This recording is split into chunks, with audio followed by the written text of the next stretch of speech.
Eu falo que na sexualidade a gente tem que primeiro desaprender para depois aprender. Muitas das coisas que os pacientes acreditam e chegam para mim, a gente tem que desconstruir no consultório para depois a gente reconstruir uma visão mais saudável. Como eu estava falando para você ali no off, eu tenho pacientes que muitas vezes terminam a sessão com raiva de mim. Eu geralmente peço um feedback para eles no final. Como é que você está se sentindo? Eu tô com raiva. Eu não acredito nisso que você está falando. Eu falei, me dá um voto de confiança. Confia em mim, vamos fazer. Se não funcionar, a gente muda. Porque o processo de terapia, isso também é um processo de parceria entre o terapeuta e o paciente. Mas eles ficam com raiva. Por quê? Porque eles querem um tutorial. Vocês, homens, vocês querem que A leve a B. Protocolo. Um protocolo. E não existe. Existe um raciocínio clínico onde a gente vai ser guiado, mas um protocolo não tem. Cada pessoa vai ter uma jornada.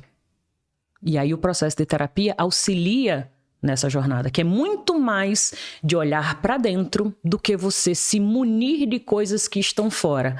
Ah, eu estou com vício em pornografia, eu vou entrar ali no movimento NoFap, eu vou parar de me masturbar. Mas você já entendeu por que é que você está se masturbando com pornografia? Quais são os gatilhos? O que está fazendo com que você leve a fazer isso? Não é só sobre tirar coisas. É sobre se entender. Por que é que eu estou buscando pornografia? Qual é o problema que eu estou tentando resolver quando eu acesso a pornografia? Essa é uma pergunta que eu faço aos meus pacientes. Eles pensarem sobre isso. No que é que ela está me ajudando?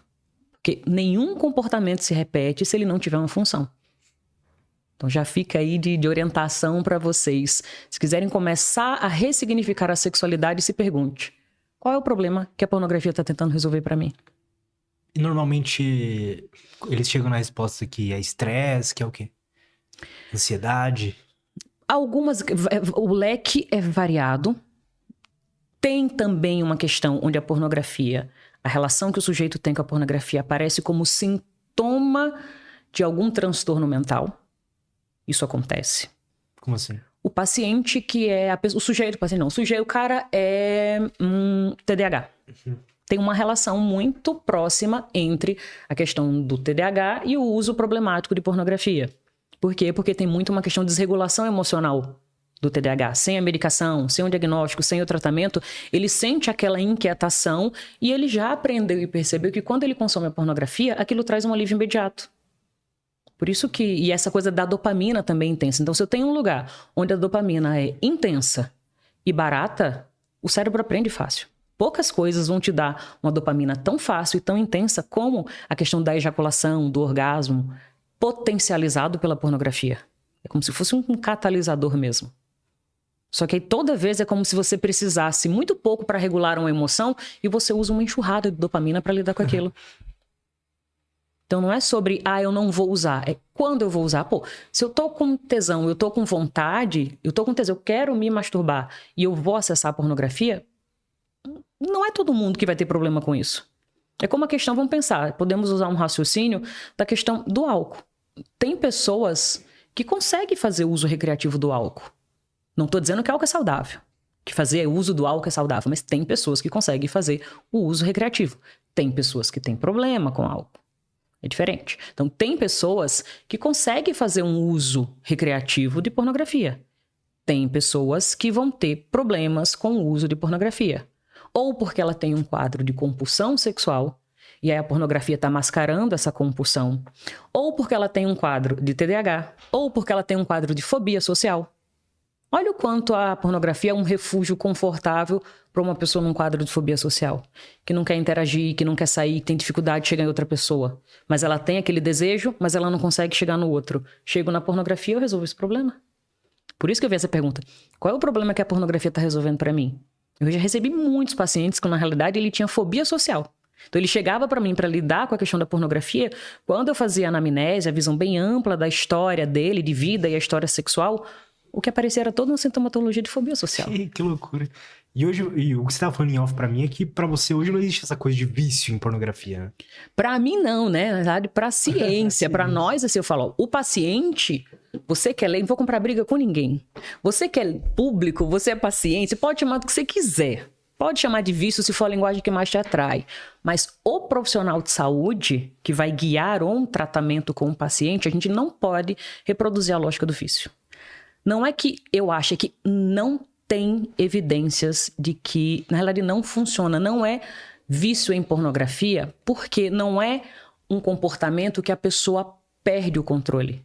O que acontece, o correto de chamar é uso problemático de pornografia. Por quê? Porque não temos evidências robustas de que classifique a pornografia dentro dos critérios de vício. Para eu chamar algo de vício, o DSM, aquele guia que eu falei para vocês lá no começo, ele tem critérios para que eu possa chamar algo de vício, para que eu possa chamar algo de transtorno, para que eu possa chamar algo de disfunção, ele tem que atingir certos critérios.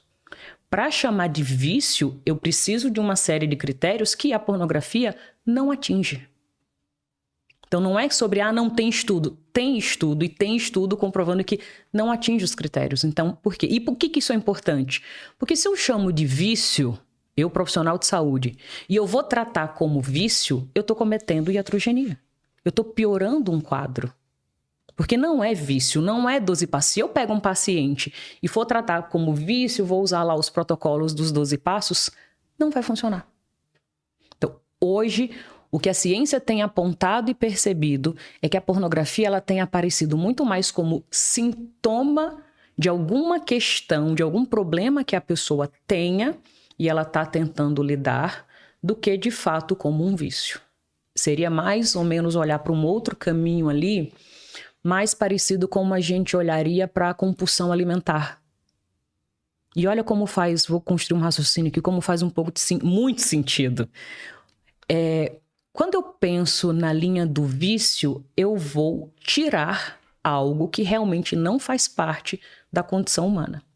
Vício, geralmente, a pessoa tem de álcool, drogas, substâncias psicoativas, que realmente não são coisas que fazem parte da vida.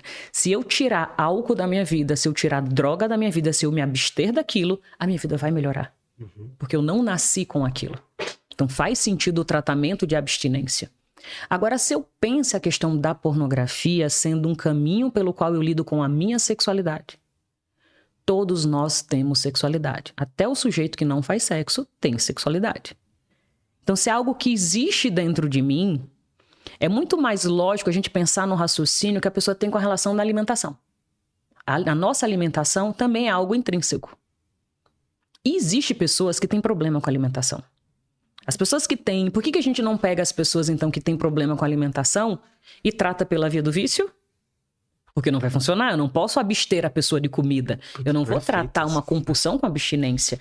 Então, a pessoa que tem problema com alimentação é outra via, eu vou chamar de compulsão.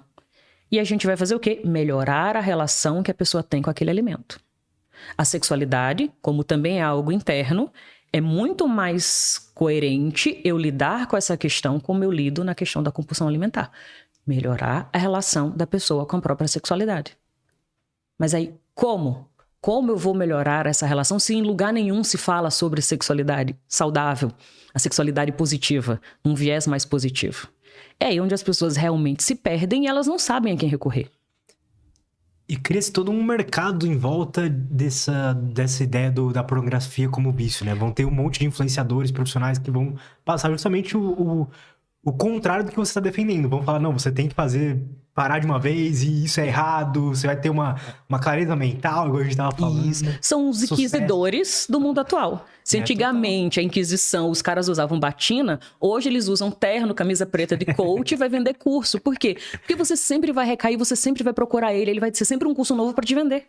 Vai ter sempre um passo a passo para te passar. Não vai funcionar. Não vai funcionar. Então, tem um viés mercadológico poderoso quando eu trato de vício. E por isso que é perigoso nós, profissionais de saúde, continuarmos repetindo esse discurso. Por quê? Quando a gente repete esse discurso, isso cria comoção popular. As pessoas começam a falar vício em pornografia, vício em pornografia. Quando as pessoas começam a falar sobre isso, isso começa a virar pauta para se discutir políticas públicas. As pessoas vão cobrar dos políticos providências com relação ao vício em pornografia. Já teve um debate no Senado sobre vício em pornografia, meio que, o que a gente vai fazer sobre isso? Então, quando eu começo a levar, aí vai para o Senado, eles começam a debater a ideia do vício, eles vão fazer, sabe o quê? Começar a criar instituições, igual tem lá pro AA.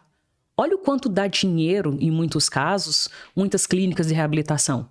Que não estou dizendo que não funciona, porque no caso do álcool, como é um tratamento, tem lá um porquê de existir. Mas imagina, vício em pornografia. Se é vício, vamos criar casas para... Olha todo o ideal, o ideal mercadológico que se cria em torno disso. E o que vai acontecer lá na frente? Não vai funcionar. Porque não é pela via do vício. É algo que faz parte do sujeito. A gente tem que melhorar a relação do sujeito com a própria sexualidade. E isso é um processo muito individual. E aí o caminho é muito mais desse processo terapêutico. Não, a pessoa pode desenvolver sozinha, se ele souber onde buscar conhecimento, se ele souber onde melhorar a relação. Porque entra na forma mais como eu lido com as minhas emoções. A pornografia é uma excelente reguladora emocional. Imagina, você tem uma questão, que você tem um desconforto, você tá inquieto, você chega em casa, você pega o pornô, você bate uma, você goza, você relaxa. Só que você tem gente que vai fumar um cigarro, né? Isso! Não tem gente que fuma um cigarro? É exatamente esse recurso. Então, beleza, realmente tirou o alívio de agora. Qual é o prejuízo do médio prazo do cigarro? A gente sabe. Qual é o prejuízo do médio prazo que a gente vê na pornografia? Aí a gente vê. Isso é interessante falar. Casais que estão desconectados, homens que estão dessensibilizados. Eles estão precisando de cada vez estímulos maiores para lidar com aquilo. Mas o fato de você precisar de um estímulo maior, que eles querem, a galera do coach quer justificar nisso também. Tá vendo como um vício que você precisa de dose maior? A questão da pornografia, você precisa... Nem sempre você precisa de dose maior. Pouquíssimos casos... E olha que eu já atendi muito paciente com queixa de pornografia. Eu sou conhecida como a psicóloga da pornografia. Já atendi muita gente. E pouquíssimas pessoas falaram esse negócio de que... Gabi, eu fui escalonando cada vez mais. Na verdade, o que acontece muitas vezes é... Puxa, eu acho que eu estou com a disfunção erétil, eu acho que eu estou com a ejaculação precoce por causa da pornografia. Será que é por causa da pornografia ou já era assim? A gente também coloca muitas vezes a pornografia num lugar de um algoz. A gente quer um vilão, a gente quer um culpado. Sim. Porque foi a pornografia. Mas como é que era antes? Como é que você lidou com a sua sexualidade? Teve um período que você lidou de forma saudável, estava tudo muito maravilhoso na tua vida sexual. E aí você passou a consumir pornografia e aquilo tudo desandou. Eu nunca atendi um caso desse. Sempre foi uma pessoa que desde muito novinho encontrou na pornografia ali um refúgio, nunca buscou conhecimento em outro lugar e assim foi se desenvolvendo a sua visão de eu sexual como alguém dependente daquilo. Isso é um problema mais comum nos homens? Sim, porque a pornografia é feita por homens, para homens.